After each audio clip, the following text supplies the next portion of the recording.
Alpine climbing is the pursuit of two halves. In one hand, you hold an intense love for the mountains, climbing, and the partners with which you share a rope, but in the other is the suffering, risk, and the mountains' pure indifference to your presence.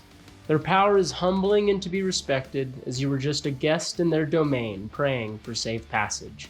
Many thanks to the Canadian Rockies for a month of joy, adventures, and beatdowns.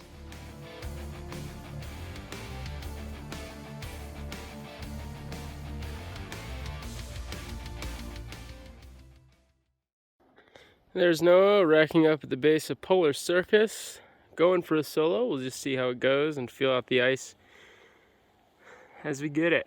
Top's a couple thousand feet up. Beautiful day on the parkway. Yeah, let's get it. It's been like, for me, a dream of mine since I was 19 when I first did it. It was like my first big water ice 5 like route there or elsewhere. And I've just was super inspired by soloing it since. I just didn't even see it being a possibility back then, but through the years gaining mileage, I saw it as a thing I was capable of. I've been climbing on ice tools for 4 years, and I remember 2 years ago when COVID hit, I was on my way to Canada climbing in Highlight, and Canada shut down with COVID. And I remember one of my goals for that trip was doing Polar Circus. I heard so much about it, this beautiful 2,300 foot long ice route up Circus Mountain in this gully. And when Noah pitched the idea to solo it, I was like, yeah, it was a dream to solo the route, and ended up being a fantastic spiritual day in the mountains. I think we both knew when we woke up that was what the mountains wanted us to do. It felt like that's what we were supposed to do, which is super special. And to share that with Charlie, that experience, I've never soloed with somebody, so it's special to share that with someone. The thing with soloing is that every nuance that comes with climbing ice and mixed, from the conditions to the weather to what the wind's doing, how do your tools feel, what is the ice doing, all of those senses are heightened to a level that you don't get with a rope.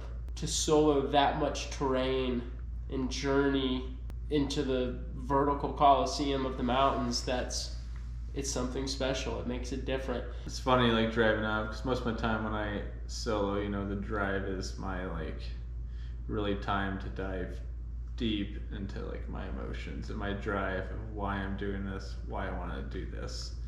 And so most of the drive, 2.5 hours there, we didn't talk to each other. We were just both feel dealing with our own emotions of it all, and it's a big route. It's not super hard, but you fall, you die. It was funny, Polar Circus only took us 4 hours to simul solo, which was fairly slow, I think, for a solo, but when you're simul soloing, you can't climb at the same time. Always, you have to let someone climb. They have to stop either mid-pitch or finish it out. Which is an interesting process. So I've always soloed, and you get in this flow and you just move, and it's the most beautiful thing. It's definitely interesting to be in that flow state and then stop, and then be in that flow state and then stop. It was mentally exhausting. It was funny though, it was both of our first solos for the season. Yeah. And we started with that, so I remember joking with Noah by the time we got to the last 2 pitches, which are the cruxes, that then I had hit a flow state. The first 2,000 feet of the route was kind of just, I know how to climb ice, I know I can climb this without a rope, so let's do it. And then it wasn't until the crux that when you're at the top with the most exposure and you're high up that it was oh, the flow state hits. The last pitch, we took the hardest line we really could up there, which started on the right side, which went up this slightly overhanging corner slot where you could get one tool in 1 foot and everything else was flagged out. And then once you got to the top of that, you had to transfer sideways out onto the face into the exposure. And transferring out and then gunning it up the face was just wild.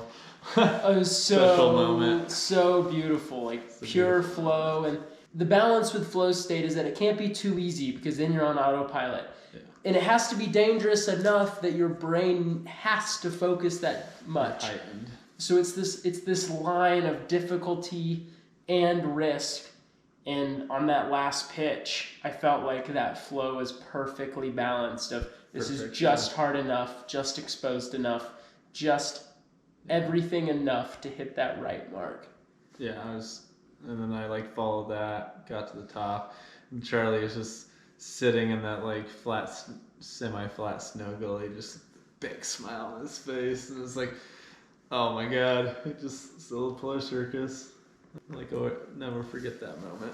That was just the day after Nemesis. Yeah, no rest day. There's no time to process like anything at that point. It was just like go, go, go. Like temps are good, things are shaping up. Let's like get things done. Second pitch, first and 7 pitch of main yoga.